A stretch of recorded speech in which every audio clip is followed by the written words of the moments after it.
another type encountered everywhere in the West at that time and made familiar to the reading public by many works of fiction dealing with frontier life was the professional gambler. Again and again, in the prosecution of my work, I was thrown into relations more or less close with these men. I cannot recall one instance where those who followed this vocation pretended to defend their manner of life. On the contrary, they would admit they were heartily ashamed of it, usually alleging that they had been driven to this means of livelihood through force of circumstances, and assuring me that they proposed to abandon it at the first opportunity. But the life possessed a strange fascination for its devotees, and I have known only a few instances where they have carried out their purpose of amendment. There seems to be a sort of excitement connected with the element of uncertainty and chance from which it is next to impossible for the professional gambler to break away. It is the one vice which seems well-nigh hopeless, and against which I always found it difficult to make any headway. Among the boys who attended my school in Missouri was the son of a minister of another religious body, a most devout and excellent man. This boy was his only child, and the mother had died when he was very young. As a result, the lad's early training devolved largely upon others, especially as the pastoral duties of his father kept him almost constantly from home. When placed in my school, the boy seemed to be of a dreamy and unpractical turn of mind, not given to study but fond of reading stories of adventure. I would frequently find him absorbed in some cheap sensational novel of a blood-curdling nature, and his appetite for that sort of literature was insatiable. At the same time, he had an affectionate nature, and one could not but be attracted to him. After leaving school, his father found some employment for him, but he evinced no aptitude for business and became restless and discontented. One day his father came to see me in great distress to inform me that his son had run away from home during his absence and had not been heard of for nearly a month. A few years later I was elected Bishop of Wyoming and Idaho, and as I was about to leave for the West, the broken-hearted father again paid me a visit. His grief over the disappearance of his child was all the more acute because of his suspense as to his whereabouts. He said he had come to see me because he felt persuaded that his son had gone to the far West, that the boy had often expressed to him his purpose of making that country his home as soon as he reached his majority, that he was constantly talking about Buffalo Bill and other Western heroes, that he had found in his room no other books but romances of miners, cowboys, gamblers, and stage robbers. He begged me, therefore, to bear his son in mind, and said he felt that in God's providence, I should surely be the means of finding and saving him.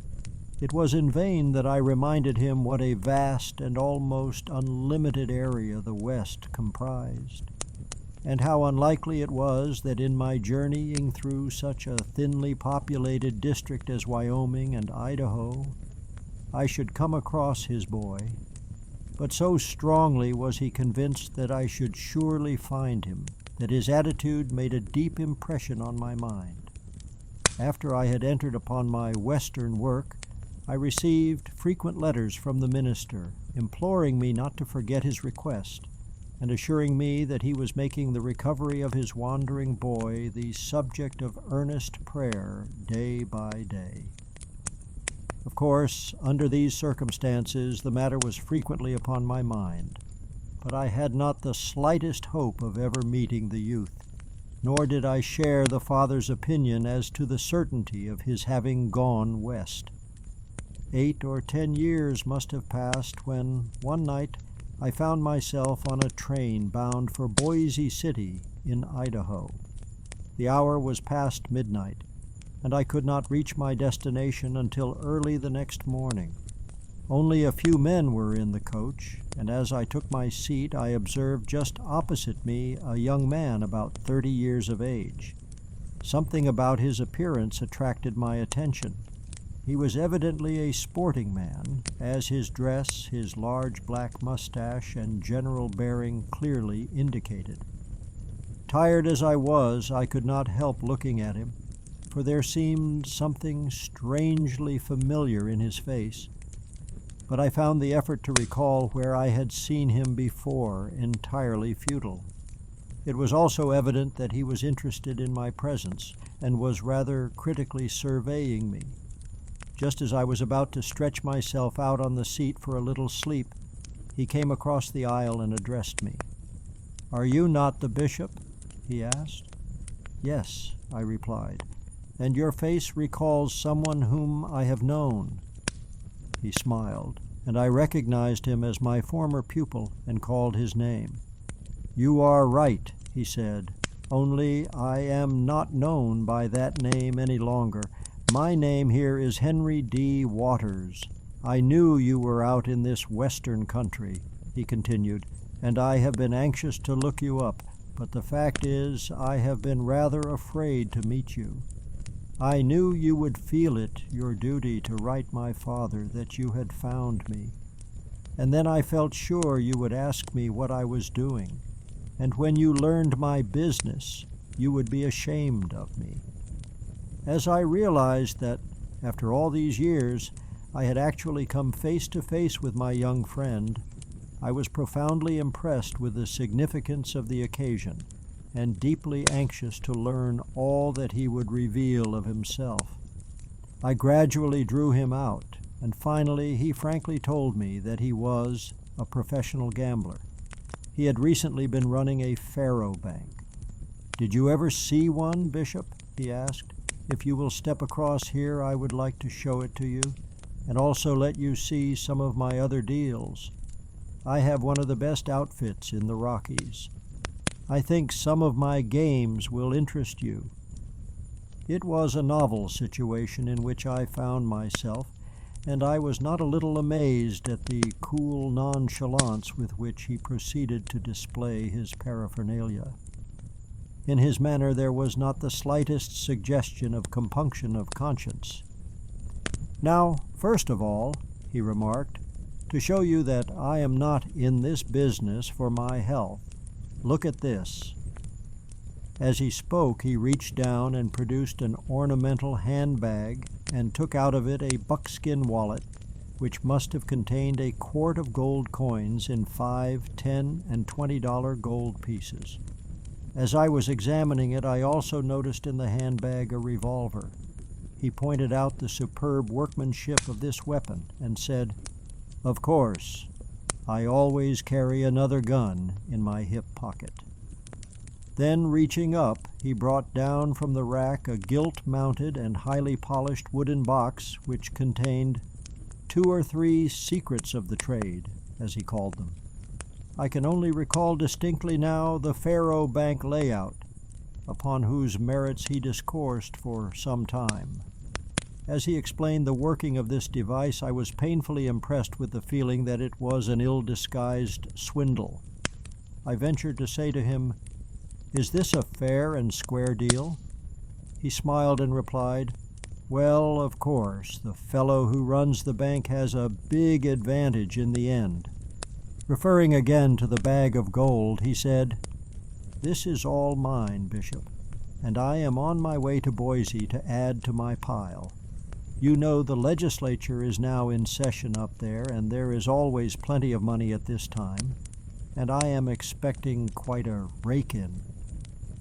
He seemed to be afraid that I should attempt to lecture him, and I thought I could see on his part a plan to kill time by monopolizing the conversation so as to forestall me. After he had quite finished telling me about some of his big hauls and explaining to me the several gambling devices which he had with him, he suddenly turned to me and said, "Now I see you want to talk to me. If you are going to advise me to give up this business, I'll just say I've already made up my mind to do so. I have had enough of it. It is a dog's life. It keeps a man on the strain day and night, and I don't wonder that so many gamblers lose their minds. Then it throws a man into the meanest and most unprincipled crowd of rascals that walk the earth. The only thing that has kept me going all these years is the fact that I don't touch a drop, and so keep cool. I have been at times mighty lucky, and then again I lose every red. Just now, as you see, looking at his wallet, I am well heeled. But after this session of the legislature is over, I am going to swear off for good. I thought he had put forth a rather clever argument against the evils of a life of gambling, and felt that he had decidedly anticipated me. I am not prepared to assert that my young friend was deliberately trying to deceive me as to his future course. Indeed, I am rather disposed to believe that at that time he really meant to abandon a life which, in those better moments that come to all men, he found so very unsatisfactory. All through the night I talked with him and tried to make him realize the inevitable end of a career such as he had espoused. I dwelt upon the pain and humiliation the knowledge of it would give his father, told him of the long and anxious years of prayer and solicitude through which the old man had passed on his account, and pleaded with him to free himself from the debasing associations of his environment before it was too late. He stoutly reaffirmed his good resolution of amendment, expressing much affection for his father, and begged me not to inform the governor as to his manner of life. He also promised to write him a good letter and to keep in touch with him henceforth. But, as through years of sad experience with men of his type, I had been made familiar with the terrible fascination of the gambling habit, I confess I had but little hope of the successful outcome of our interview. As a matter of fact, he did, for a little while, embark in the real estate business, married an estimable young woman, and settled down. But he soon got tired of a life which seemed to him so prosaic, and went back to the more congenial atmosphere of his old profession. It was at least a great comfort to the aged parent to hear from me that I had found his boy, and that he was looking so well. 1 or 2 letters actually passed between them. Subsequently, all correspondence ceased, and the letters sent by his father were unclaimed and returned. His habit of assuming different names as the fancy struck him, and thus hiding his identity, made it next to impossible to trace him. In a recent letter from the father, I learned that he has no idea of his son's present whereabouts. No tidings have come from him for years. But the old man's loving solicitude and heartfelt anxiety have never ceased. One can only hope that the object of such tender affection and so many prayers may even yet come to himself and cheer the declining years of a father so steadfast in his devotion. The story is typical of a certain class of young men who have not the moral stamina to resist the influences of an environment which in a new country is very seductive.